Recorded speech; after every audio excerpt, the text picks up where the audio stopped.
Hey everybody, welcome back to another excellent adventure where we do some unboxings. I don't know why I said that. Today we are here to open up the November 2020 Horror Pack. Woo! And of course, I don't know if we're in the same location or if I'm somewhere else because I don't pay attention to where I am. I'm just here to open up these awesome horror movies. If you want to check out Horror Pack, I have a link in the description below.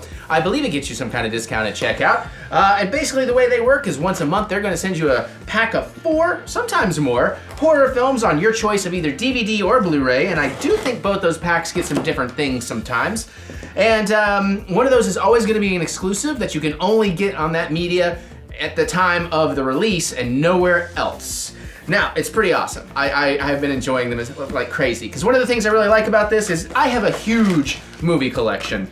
Legitimately, like, over 7,000 titles. I have a whole lot of horror movies. A lot of times I get movies in here I already have. Sometimes I get better versions. But the real nice thing is we do these reviews, and it makes me go back and watch these movies maybe I haven't seen in a while. It gives me kind of a cool way to kind of get some curated horror content.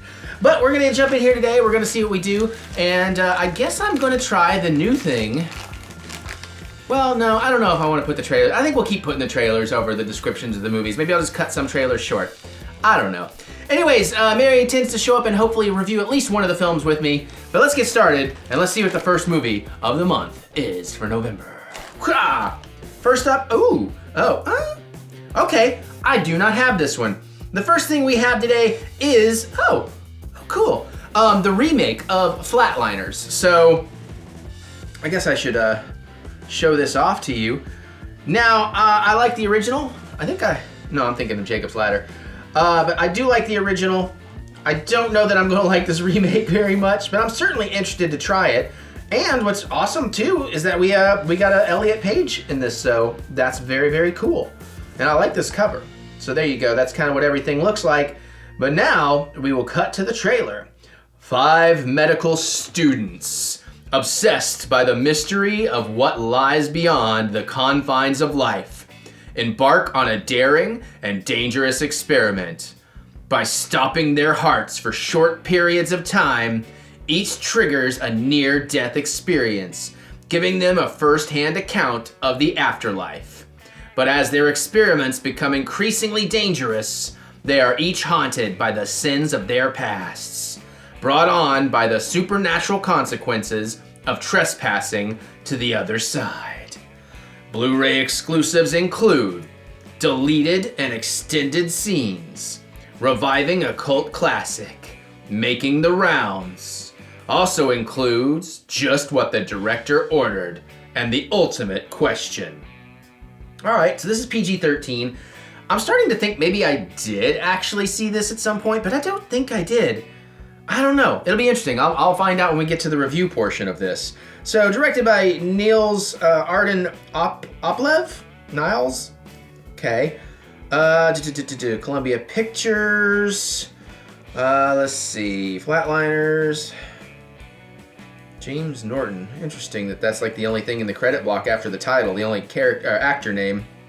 I'm not really recognizing too many of the other names here, though I'm sure I've seen plenty of stuff they've all done. And Michael Douglas is a producer, so that's interesting. Here we go, this is what I'm looking for. 110 minutes. Okay, and I said PG-13 already. Yeah, this is one of those that kind of came and went. Also, I think it's gonna be in the same vein as like the Jacob's Ladder remake that I never really saw. I could be talking completely out of turn here, but I mean, it just looks like a lesser version. And I'm not a hater on remakes. I like remakes. I love alternate cuts, alternate takes on things. I love going to live theater, which is pretty much always remakes all the time. It's the same stories over and over a lot of the times. But it's always fascinating to me what different directors and different casts and different art departments and things like that are going to do with it, what different composers will bring to the whole party. So that's always kind of an interesting choice. If you hear some rustling, I'm just trying to make sure I don't pull out the exclusive next.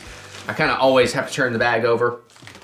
But yeah, okay, so that's Flatliners. And again, who else is in this cast since it wasn't really on the back? Oh, Diego Luna. Oh, Cassian Andor's in this. And Nina Dobrev, that name is familiar. I've clearly seen her in something. Kiersey Clemens, I'm not recognizing. So, and I like the multicolor rainbow look on this case too, so that's pretty cool. And hopefully you're appreciating that we are, I know somebody was complaining and they have every right to, but we have kind of split up our unboxings in an attempt to get everything back out in a more reasonable, realistic time frame. So hopefully by now we're getting a lot closer. It's probably January when this is coming out. But again, we're gonna keep working on that, and we will get these things a little bit more down to the wire. If it's January and then November came out, then we're at worst like 2 months behind. So a couple more boxes will get there. But anyways, there you go. That's the Flatliners remake. So let's see what's next. All right, next up we have. Oh my god, I really wanted to see this, and it's one of those I did a trailer reaction and I just totally forgot about it. It's a little smushed up, but oh man, oh yeah, we got Dead Ant, y'all. Oh my god, go watch my trailer reaction for this. This looks so freaking good. I mean, it looks dumb and stupid, but awesome. And I mean, Jake Busey is doing a like a Bret Michaels kind of thing in here, man. A hairband, Sean Astin, oh my god, yeah. Spinal Tap meets Tremors. Oh, this is so cool. I love me some giant bug movies. I love me some silly metal band movies. So this is like chocolate and peanut butter time. All right, everybody, are you ready, kids? Here we go. When the 80s one-hit wonder glam metal band Sonic Grave embarks on a road trip to Coachella in hopes of a comeback, their peyote trip pit stop in Joshua Tree incites a grisly attack, and they must rock themselves out of harm's way. God, that sounds fun. So we have bonus features that include side boob music video, Sonic Grave pre-stage, firecracker / Bigfoot hug, Sonic Grave jam session, building Nochella, pager stunt versus movie, Tom Arnold bloody stump, Sean goes bowling, and pitching a tent. So this is not rated, tight 88 minutes. We've got Tom Arnold, who I love in True Lies, which, why do we not have a Blu Ray of True Lies yet? Reese Creo, I don't know who that is, I'm sorry. Jake Busey, who I freaking love. Leisha Haley, don't know, sorry. Sydney Sweeney, don't know, I'm sorry. And of course, Sean Astin. Who else we got in the credit block here? See if there's anybody of interest going in there that we might recognize. They don't tell us elsewhere. Oh, Danny Woodburn is in here. If that's who I think that is, that's really cool. And trying to see if I recognize a composer or anything like that, a writer, a producer. Not really. I mean, it doesn't really mean anything. I just like to know. Directed by Ron Carlson. Written and directed, by Ron Carlson, 5.1. All right.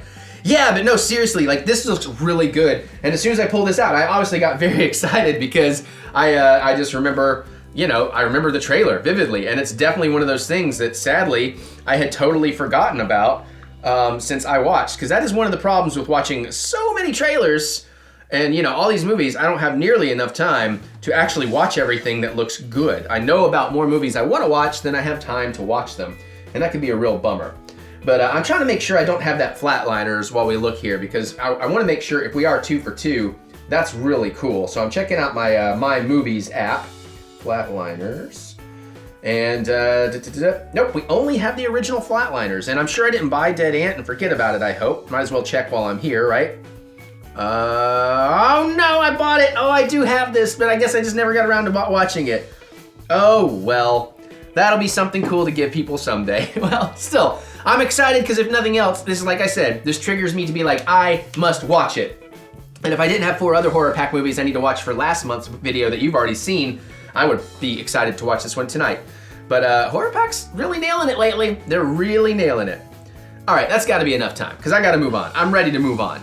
All right, and this one's got a slip cover. You can just feel it has a slip. Ooh, it has a lenticular slip cover. What do we get for movie number 3? Okay, no, I'm happy. This is a great movie. You'll see why I sighed in a minute. But we got the original, The Conjuring.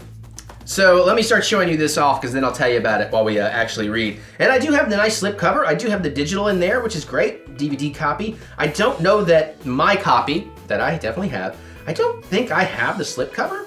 So that's pretty cool. And like last month, I don't know if you, or a couple months ago, when they gave me Annabelle, I only had the Blu Ray version, so now I have the Blu Ray and DVD version, which makes me happy.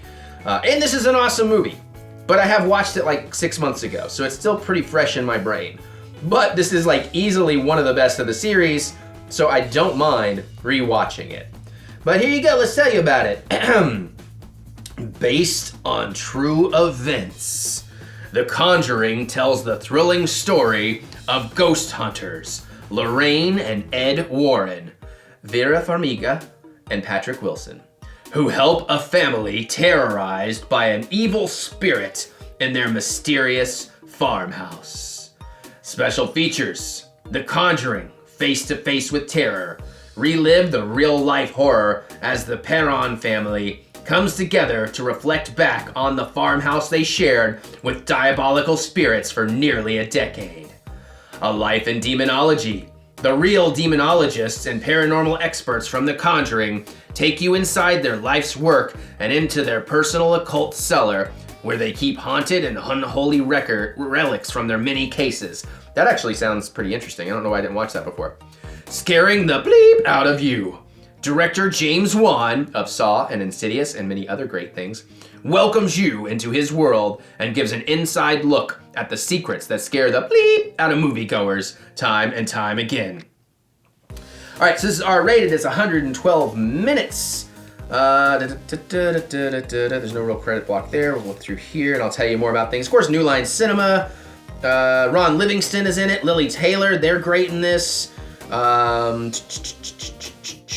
And that's about it other than James Wan in terms of who's on the credit block.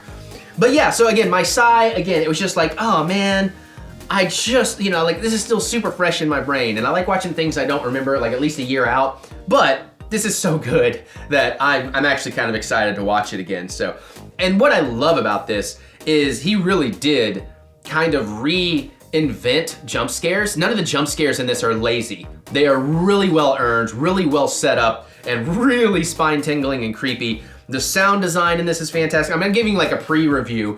I guess I should save a lot of that for once I actually rewatch the movie. But yeah, I love the first Conjuring. Again, I had 6 months ago was when I first watched it because I had never gotten into these movies. And then I kind of watched the entire Conjuring universe and talked all about each one on Patreon. Which you can go to Patreon, look up TheEricButts, use the link in the description below. It's $1 a month, extra video every single day. Movie reviews on Wednesdays. Movie reviews are free, by the way, the Wednesday ones, so you don't even have to sign up for the $1 if you just want to get my weekly movie review. You just go to Patreon, look up TheEricButts, use the link in the description. But yeah, but I am excited to kind of check this out again.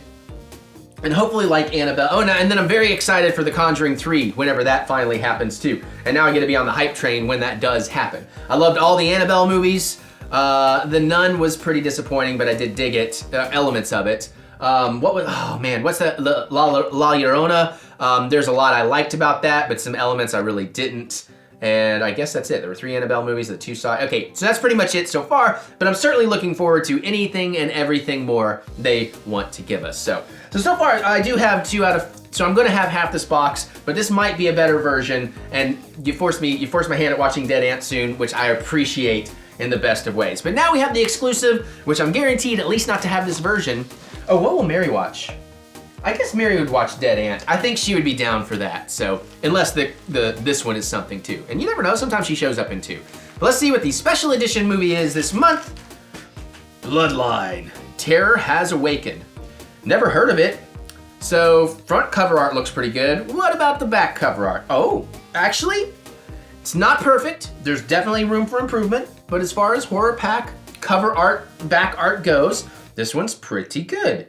Again, you can tell the frames are from frame grabs and not set photos though. By the way, filmmakers, on-set photography, incredibly important. Incredibly underrated and important. You've already got a camera, take some pictures. Hell, get some cell phone pictures. They're gonna be better than screen grabs. So this is horror pack number 53. And we're gonna show this off here. Again, that's a pretty nice poster. I do appreciate that. 53. And you can kind of see, I mean, again, not bad overall. It could use a credit block and higher quality pictures, but that's about really the only issue I have with this. All right, here we go. A true battle of good versus evil, says Horror Cult Films. Seminary student Brett Ethos falls away from the church and his faith, only to find out that his bloodline is sought by real evil. On a trip with friends and an old flame, he goes to explore a cabin shrouded in mystery and legend. There, he discovers the true nature of his heritage. Fatal temptation or triumphant redemption? His life and the lives of his friends hang in the balance. And it's Osiris Entertainment. Now, I will say one thing you desperately needed to put on here somewhere is I'm sure it's not rated, but you need to have the rating on there somewhere, and a runtime. So I have no idea what the runtime on this is. It's probably 70 minutes and then 80 with 10 minutes of credits. No, I don't know. The visuals look pretty good from what I can tell. The people in this kind of look like people, but famous people, but I don't know if they actually are, because again, there's no one listed on the box whatsoever. But I do like the background and the layout for the photos and everything, so I will give them some credit on this, credit where credit is due kind of deal, because, I've seen a lot worse. But still, y'all need to give me a call. I'll design you one or two for free, just for the hell of it. I'll find time. That's how much I love Horror Pack, and I love what you do, so. All right, I wonder how easy or hard this one's gonna be to find a trailer for, now that I'm thinking about it. I don't know how long I've talked for this one either. I forgot to look at the clock, or I looked at the clock and I don't remember what moment I started on, so I'm rambling a little bit just to buy a little extra time to hopefully play a trailer. That sounds good. What do you think, Joe Bob? What do you think, Halloween Hootenanny Joe Bob? Depends on how many beers you got. I can't do a Joe Bob voice. Sorry, I don't know if that video came out yet or not, but I'm excited about it. Hell, you might not even seen the little Joe Bob in my hand. Okay, that's good enough. All right, so there you go. That is Horror Pack for November. I can attest one of these movies is absolutely fantastic. Another one of these I think is gonna be fantastic. Who knows with the indie? You just never know. The remake, I have a feeling it's gonna fall a little flat. But it should still be pretty good. I mean, again, there's some great actors in it, so if nothing else, we get to watch all of that. So overall, $25 I think is what I pay after shipping and everything for 4 horror Blu Rays. Psh, yeah, I'd say take my money, but they already do. All right, so there you go. That is Horror Pack for November 2020. But before we get out of here, I guess you want to hear my actual thoughts on the movies. So let's get to some reviews.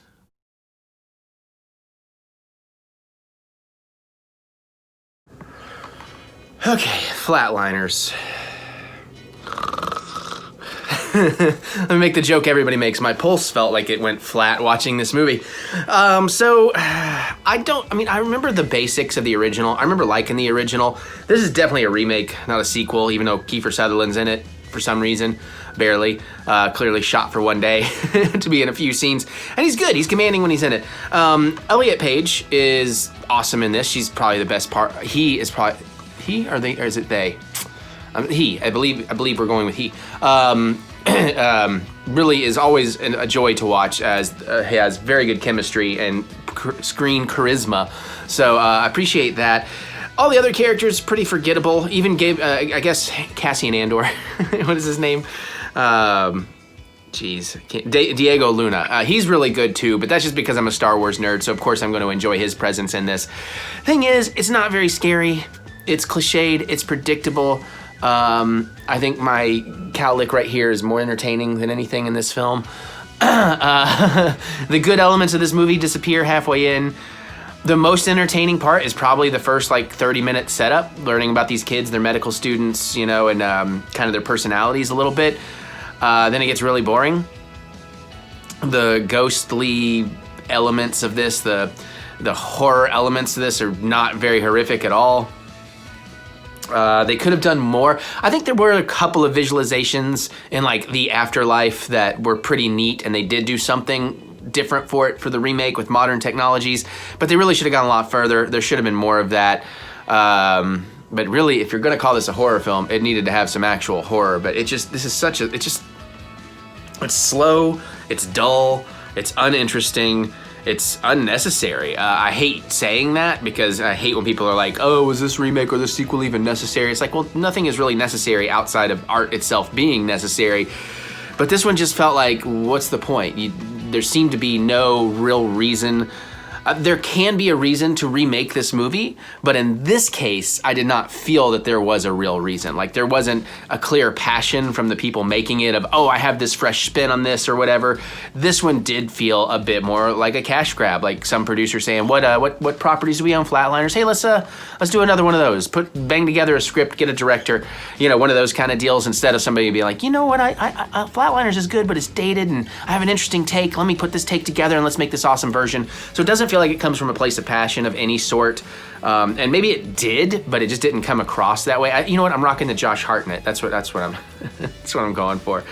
Yeah, the technology's okay. I mean, it's kind of nice they explain away the whole idea of this this usable underground hospital as like bunker and pandemic future kind of idea. But at the same time, man, it's like so terribly unguarded and probably could be useful. So I don't know. And the electricity's always on, and it's just weird, man. It's just weird. Yeah, but I mean, again, every bit of it, you just kind of know what's going to happen before it happens. Probably will never watch this again, unless I just forget how boring it is. It's not even like fun boring. It's just boring. So, yeah. That's Flatliners. This is not. I'm 2 movies in. I've watched this and Bloodlines, which you're about to see me review. This is not a great horror pack. It's not a great month. I mean, The Conjuring I know is great. I haven't rewatched it, but I know it's great, and I hope Dead Ant's gonna be great. But, whew. All right, that's my thoughts on Flatliners.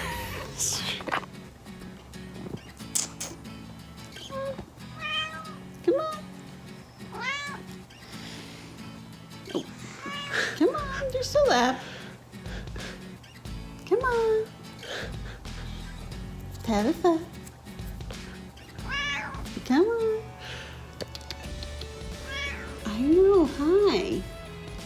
Come on, you've got lap down here. Come on. Don't let him scare you off. Come on. Yes, hi. So we just watched Dead Ant. That's all going in. Probably. Aw. Because I watched this in the correct mentality, AKA, hey y'all. I'm very sober. Nice to meet you, Mr. Sober. I'm Dad. So Dead Ant. Mary, what'd you think of Dead Ant? This is all right. What did you expect of Dead Ant? Having not seen anything, only hear me talk about it. I had actually seen the trailer. Oh, you had seen the trailer? Yeah. Okay. Way back when, because, it was just an insane concept. Well, yeah. But actually, I thought it was going to be a little more over the top than it actually was. I can understand that. For you mean that in a good way or a bad way? Just crazier. Okay.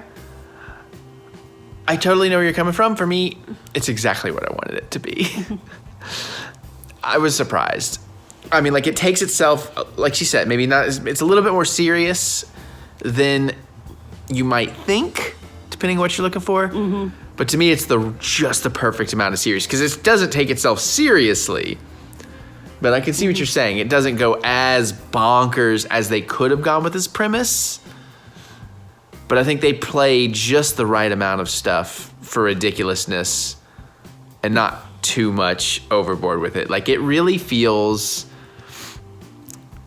kind of Sharknado-esque in that sense. That it's like, no, it's like, I don't even know if Sharknado is the right choice, because it's not as bad as the first one, and it's not as crazy as the second and third. Yeah, it doesn't have the same level of insanity. Right, but there is a level of insanity here, and I don't know, just what I wanted it to be, and I didn't expect it to actually be that, but it was. Like, for me, it was just the right tone. It was the perfect tone.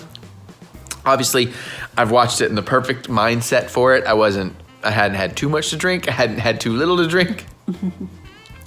We've talked about, I have cat ears. We've talked about it being on Drunken Movie Night. Like, it should have been on Drunken Movie Night. It's kind of a perfect drunken movie night style movie. There we go. No. There we go, Mary. What do you think about that? Here's the thing. I wouldn't mind doing this as a drunken movie night because I kind of hate doing drunken movie nights where I haven't seen the movie before. Well, yeah, I know. It'll be a couple years so I can forget it. Cast was great. There was people in the cast who were like, they're in this movie? That's what she's saying. I knew Sean Astin was in here. I liked his Shire reference. Yeah. Of course, Jake Busey, who is fantastic in this. He doesn't go too far. Jake Busey, I expect to be in this movie.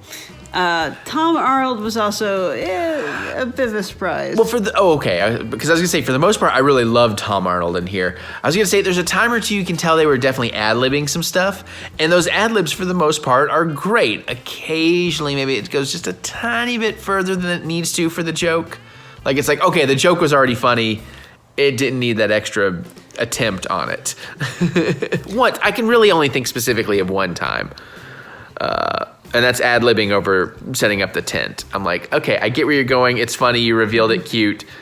And then it goes one line, not too far, not like offensively or anything, but Danny Woodburn, and the old Native American guy, they're really funny and cute. Michael Horse. It's the actor's name. Okay, I did not know.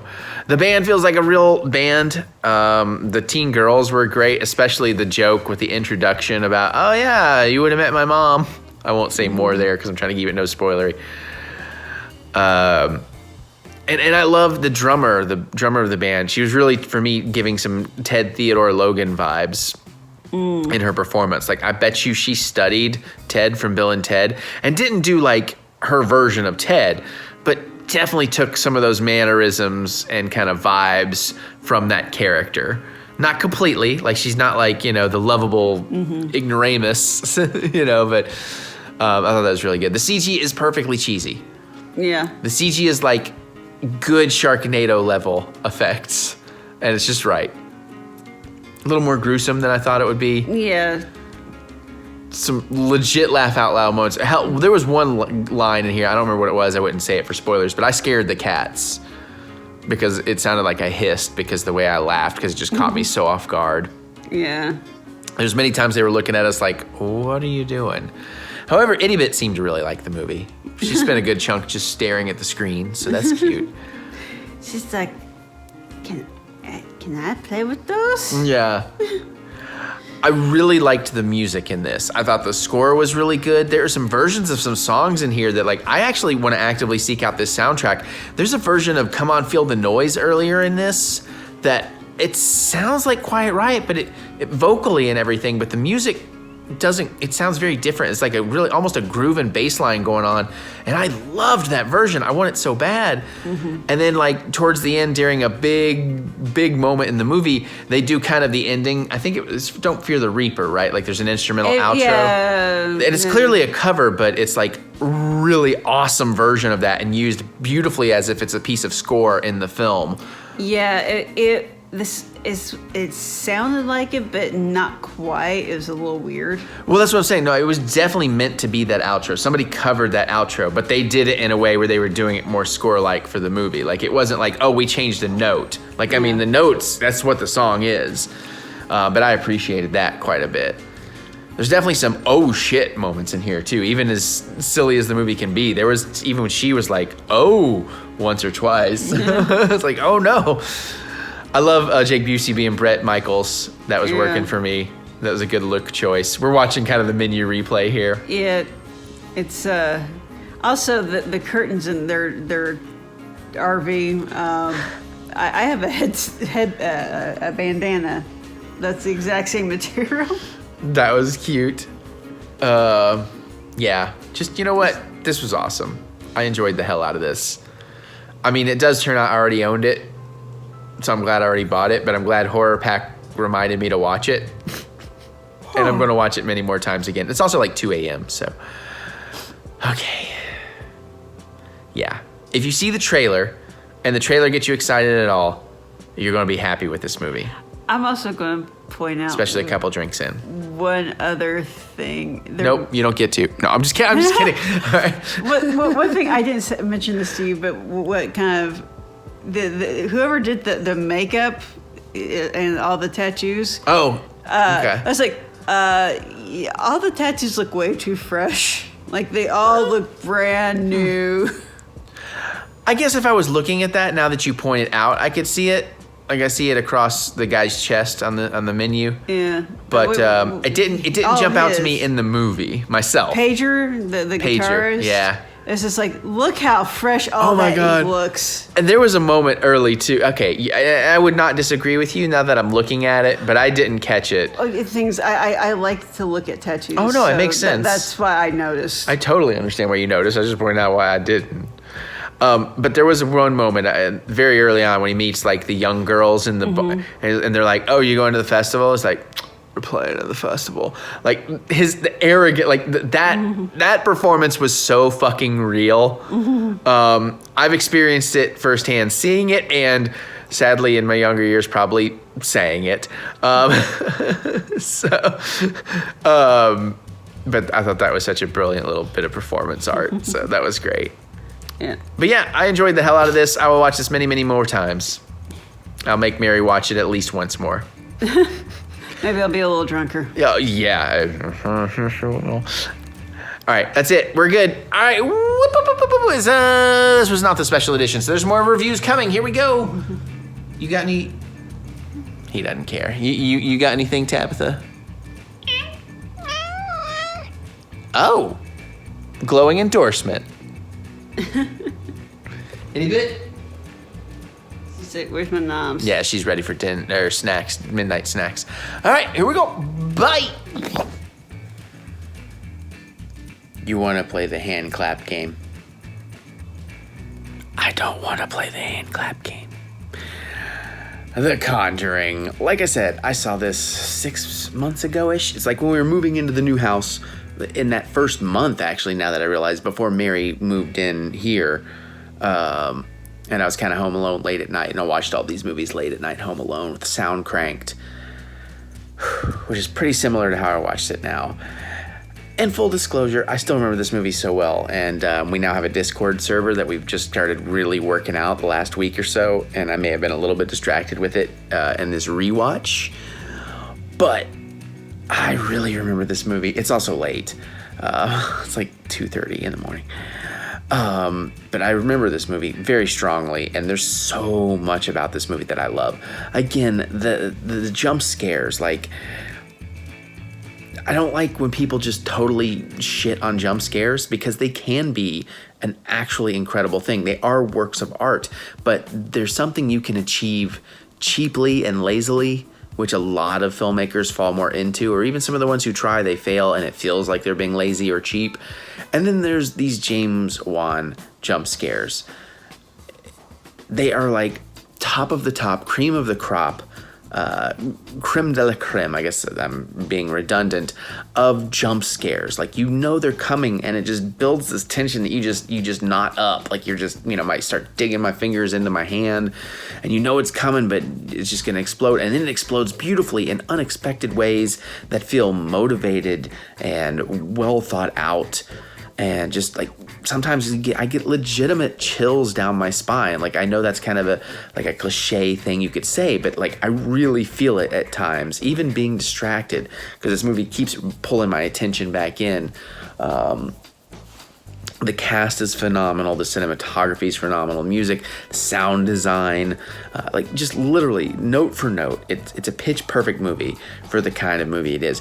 To me, the only way as like a horror film fan you aren't going to like this movie is if it's just not your subject matter.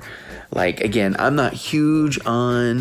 didn't used to be huge on ghost stories, paranormal kind of stuff, because in real life, to each their own, but that's just not my jam in real life. So I kind of got in this place where I thought I felt that way about movies. And then I kind of got into the Paranormal Activity movies and understood why those were so great and all this stuff. So in the movies, I can totally get behind it. And if you can dig on those kind of movies, even if you're not entirely sure that you can, this is going to be one of those series, particularly the Conjuring part of it, part 1, part 2. Arguably the spinoffs, hit or miss here and there. But the Conjuring films themselves are phenomenal, expertly crafted. And yet another reminder of why James Wan is, I grew up a Fangoria kid. I grew up a horror movie kid. I idolized folks like Wes Craven, George Romero, Sam Raimi, Peter Jackson a little bit later in that. Just all the filmmakers. John Carpenter, a Kentucky guy. James Wan, I feel, deserves to be spoken about today the way we then and now still talk about all those legendary filmmakers. So I don't feel he has as much company, specifically in repeatable name value. There are certainly some other filmmakers out there that are consistently amazing as well, but like to the level of like that 80s that we had so many, like the Cravens, the Carpenters and stuff. Stuart Gordon. Stuart freaking Gordon, man. Some James Wan is up there. This movie is up there. I'm happy to rewatch this movie, even remembering it, even knowing it, and the pace is just wonderful. Like, so much happens so fast while still taking its time and not feeling rushed, but never really getting boring. And they do a great job of making you care about the characters and the backstory, the way they create the Warrens in this, even just the opening scene setting up Annabelle, which in hindsight can feel like this weird tacked on thing, but it's not really, because that wasn't, when this movie came out, that wasn't an intention, and it really does work speaking of Discord, as an opening thing. There's probably a Discord link invite if you want to come over to our Discord channel. We have our server, we have a horror channel on there, so we could certainly talk horror films. But yeah, no, The Conjuring is dope. You don't need me to tell you, probably. It's been out long enough. If you're a horror fan, if you're vaguely curious, give it a shot. Yeah, it's just fantastic. Bloodline. Wow, that was not good. I'm going to try and be as polite about this as I can. First and foremost, they deserve credit. They deserve points. They got a movie made. They finished it. They got it distributed. That always deserves praise. There's a lot more unfinished, unreleased movies than there are finished, released ones. Oh, that said, some of the other positives. For the most part, the sound design, even though it shouldn't stand out, it's not its fault that it stands out, but it does stand out because for the most part, the sound design is very, very good, though the mixing is pretty bad. And at times the ADR is awful, but it's not because of the recording so much as the performances. The performances are terrible.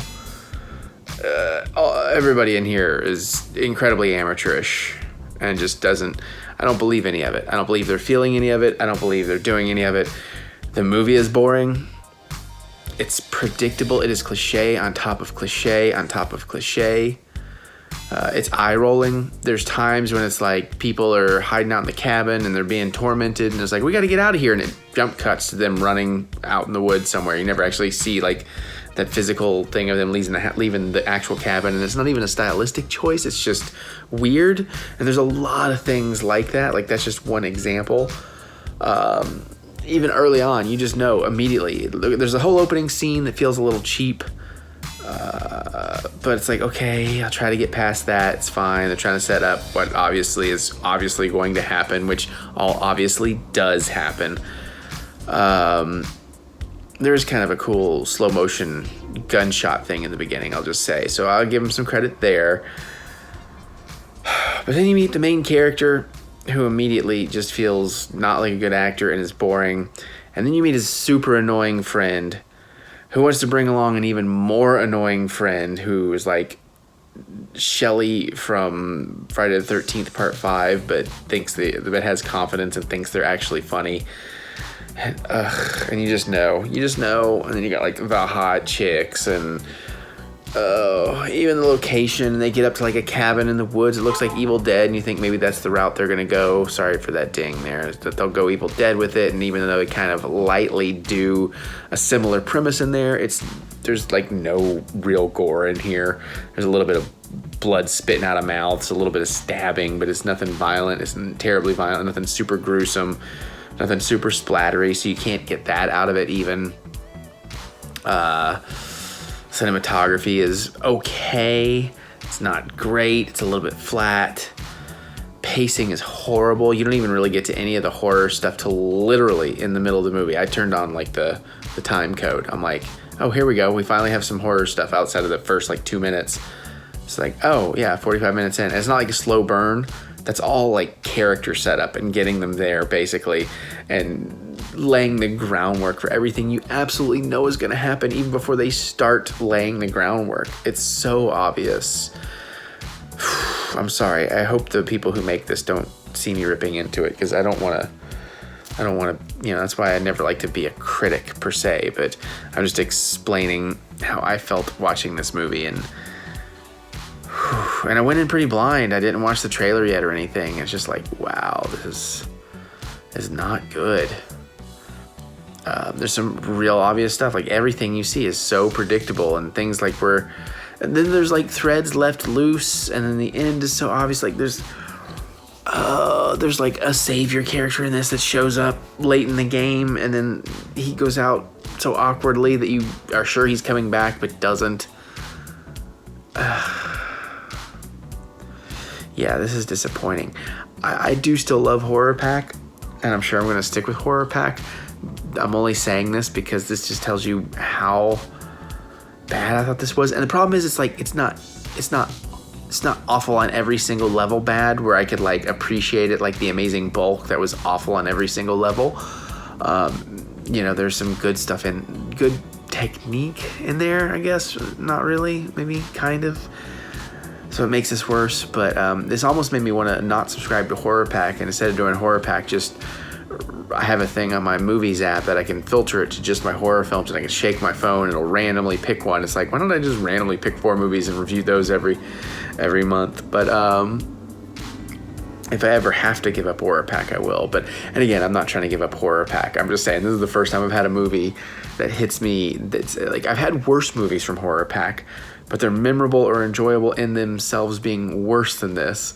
This is so like terribly middle of the road bad that it made me think that is why I'm saying it. So yeah, I can't imagine. I'm gonna go see if anybody else ever talked about this on YouTube, because I need to hear some other people either tell me that I'm wrong, or most likely just completely agree and be like, what the fuck? Seriously, come on, step up your game. Like Horror Pack, I had the thought too. It's like, I know the idea is you always do an exclusive in every box. Like that's the thing, but it's like something that's only distributed that way is kind of the angle you're taking. Like you can't get it anywhere else. You can't get that movie anywhere else on Blu Ray at the time of the release of your Horror Pack versions. But I know maybe this is easier said than done. I don't know how the business model works or whatnot, but I kind of made me think, it's like, I wouldn't mind if they even take high profile movies, and but instead of like the fact being that it's exclusive because you can't get a Blu-ray of it anywhere else, they make a Blu-ray that is special for them. Like it has special features or a special commentary or something. Maybe going that route or something, so you can get more consistently good collector edition releases in here. Because more often than not, the collector edition movies, the numbered Horror Pack releases, are definitely the weak links in the box. Not always. Like The Barn was pretty great. I loved that. And you've done 1 or 2 others that are great. Like even back when you did like Cannibal Holocaust release or something, like stuff like that. That's really cool. Like more of that, less of, or I don't know, go steal from A24 or Epic Pictures. In the hiring pool, go steal their curators. Because whoever's A-okaying these movies as the movies you want to put in there to represent your boxes, it's not good. I'm sorry. I really don't like to be negative about these kind of things, but I gotta be honest. Okay, that's my thoughts on Bloodline. Let's hope next month's movie is much, or even a little better. I'll take a little better. Oh, that was very, very interesting, Eric. I'm glad you feel that way. All right, everybody, so that was Horror Pack for November 2020, and hopefully we're catching up on time and all that, but let me know, what do you think? Which of these movies have you seen? Which is your favorite? Which would you be most excited to check out? What are your thoughts on them? Of course, drop spoiler tags if you're gonna talk spoilers, but other than that, because you never know. Look, I don't care how old a movie is. People are born every day. you don't know who's seen what. They deserve the benefit of going in fresh. That's all I'm saying. Like, I hate when people are like, that movie's been out for a month. You don't need spoiler tags. Like, you don't know. I haven't seen The Godfather. I mean, it's been spoiled to death, but you know. Anyways, rant over. I'll get off my soapbox. And, all right. So click that thumbs up button. Give me the good old thumb of encouragement, as I do love to be encouraged. Check out Patreon by looking up TheEricButts. Use the link in the description below. $1 a month, extra video every single day. And, yeah, that's it. I'm gonna get out of here so I can go watch some more spooky stuff. And I'll see you all later.